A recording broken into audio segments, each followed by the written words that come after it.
Selamat siang Bapak Ibu dosen dan teman-teman sekalian. Saya Krisna Tastiono dari Prodi Manajemen Angkatan 2019. Hari ini saya akan berbagi pendapat tentang kewarganegaraan di era digital. Nah, kita sendiri pasti merasakan kan bagaimana kemajuan teknologi dan perkembangan zaman saat ini cukup pesat. Misalnya contohnya saja seperti perkembangan gadget yang kita miliki. Semakin lama gadget itu semakin canggih. Dilihat dari bentuk RAM-nya saja, seperti RAM yang laptop yang pada dulunya yang ketika zaman saya SMP itu RAM-nya sekitar 4, 8 hingga 16, dan sekarang RAM di smartphone ataupun gadget itu pun sudah ada yang 8 GB. Nah, berarti perkembangan zaman itu menandakan perkembangan zaman yang cukup cepat. Nah, dari kemajuan teknologi informasi dan komunikasi, khususnya internet. Nah, internet di sini kan sering sekali itu sudah menjadi kebutuhan primer dari setiap orang, karena kebanyakan orang itu pasti bermain media sosial ataupun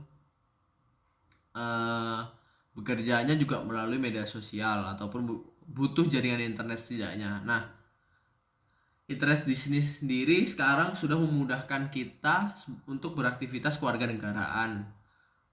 Partisipasi kita sebagai warga negara untuk menyampaikan aspirasi atau pendapat kita ke pemerintah pun sekarang juga lebih mudah daripada dulu yang kita harus menuliskan surat kepada pemerintah ataupun datang langsung ke kantor mereka untuk menyerukan pendapat kita. Sekarang kita hanya perlu melalui media sosial saja ataupun surat email yang biasanya kita kenal dengan email, surat elektronik ataupun email. Nah, misal saja contohnya, saya sendiri kayak suatu hal itu menurut saya fasilitas yang ada di Kota Malang itu seperti fasilitas umum itu ada yang kurang layak di beberapa titik di Kota Malang. Nah, hal itu bisa saya sampaikan kepada pemerintah melalui media sosial ataupun website ataupun melalui surat email, surat elektronik ataupun email yang saya tulis sendiri. Langsung saya kirim menuju pemerintah Kota Malang. Nah, pastinya dengan adanya perkembangan zaman ini memudahkan kita setiap warga negara dalam menyerukan aspirasi atau pendapatnya. Nah, kewarganegaraan digital muncul dari sebuah pandangan bahwa harus terbentuk norma-norma yang sesuai, perilaku yang bertanggung jawab dengan memperhatikan penggunaan teknologi serta etika dalam berkomunikasi. Nah, di sini jika berbicara tentang memperhatikan penggunaan teknologi, itu menurut saya merupakan tanggung jawab setiap orang yang menggunakan teknologi. Meski contohnya saja seperti banyak kan di media-media sosial seperti Instagram, Facebook, Twitter, itu banyak orang-orang netizen itu menyerukan pendapat mereka itu dengan pendapat yang kurang bermoral, yang dalam artian semisal ya ada sebuah public figure yang mengekspos kegiatannya dan menguploadnya di Instagram. Nah, orang-orang yang tidak suka dengan public figure tersebut kebanyakan memberikan pendapat negatif mereka di Instagram milik public figure tersebut. Nah, kebanyakan beberapa pendapat mereka itu bisa dibilang kurang bermoral, dan di lain sisi itu juga menyinggung perasaan dari si public figure tersebut. Tapi kembali lagi ke penggunanya, tidak semua orang juga berlakuan seperti itu. Tapi kebanyakan di Indonesia itu rata-rata netizennya itu memberikan komentar-komentar yang negatif dan kurang bermoral menurut saya. Nah, dalam contoh nyatanya itu sendiri, kewarganegaraan itu sudah mulai luntur menurut saya karena sikap warga negara yang tidak terkontrol dan bahkan tidak bermoral saat menyerukan aspirasinya. Seperti yang saya bilang tadi sebelumnya, ada netizen yang berpendapat kepada beberapa public figure dengan komentar-komentar yang dibilang kurang bermoral. Nah, dilihat sikap beberapa warga negara yang kurang bertanggung jawab dan menyebarkan berita palsu ataupun hoax lalu komentar tidak bermoral dan menyakiti pihak lawan. Nah, berita-berita hoax ini pun juga menjadi salah satu contoh nyata yang bisa kita lihat sehari-hari. Misalnya saja hari baru-baru ini kan banyak berita baru yang viral seperti tenggelamnya KRI Nanggala. Nah, kan pada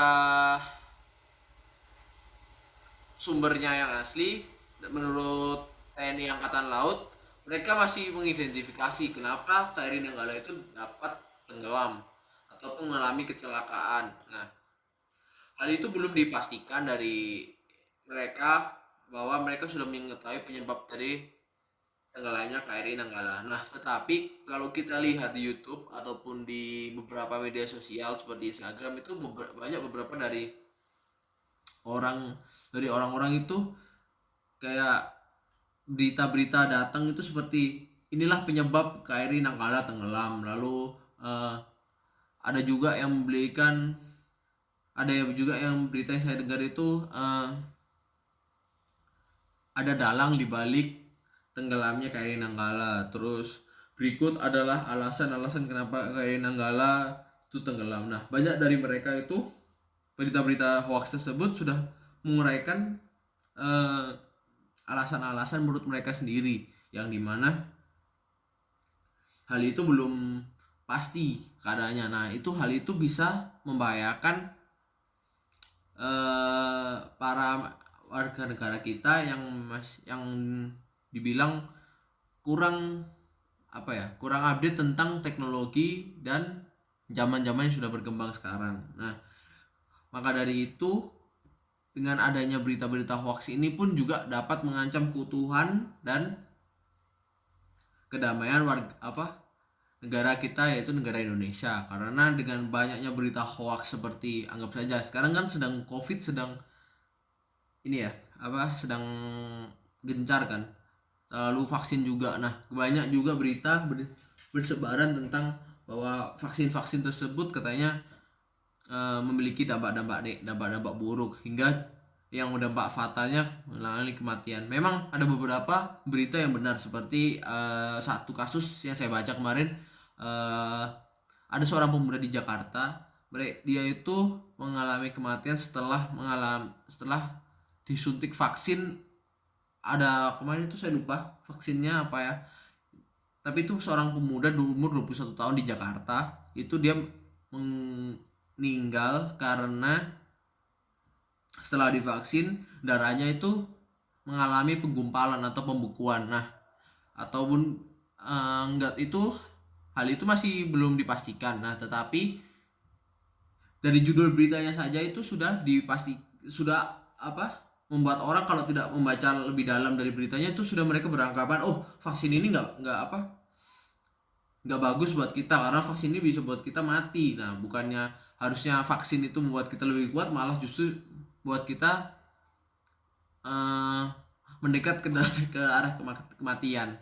Nah, pada era digital yang semakin luas saat ini, kita tidak bisa saring penyalahgunaannya, karena penyalahgunaannya pun tergantung dari kita yang menggunakan. Walaupun penggunaan teknologi digital oleh warga negara saat ini tidaklah bebas nilai, tetapi perlunya digunakan secara baik dan benar, sebab penggunaan teknologi digital terikat oleh nilai dan norma tertentu sebagaimana tersurat dalam perundang-undangan tentang teknologi dan informasi.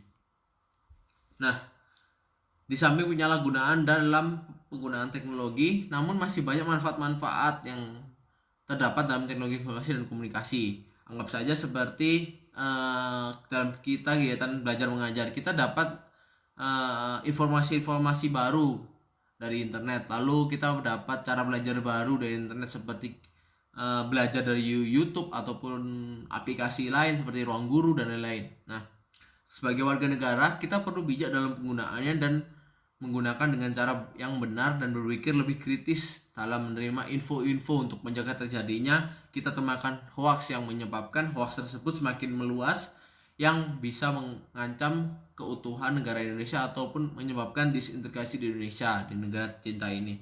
Sekian dari saya, terima kasih.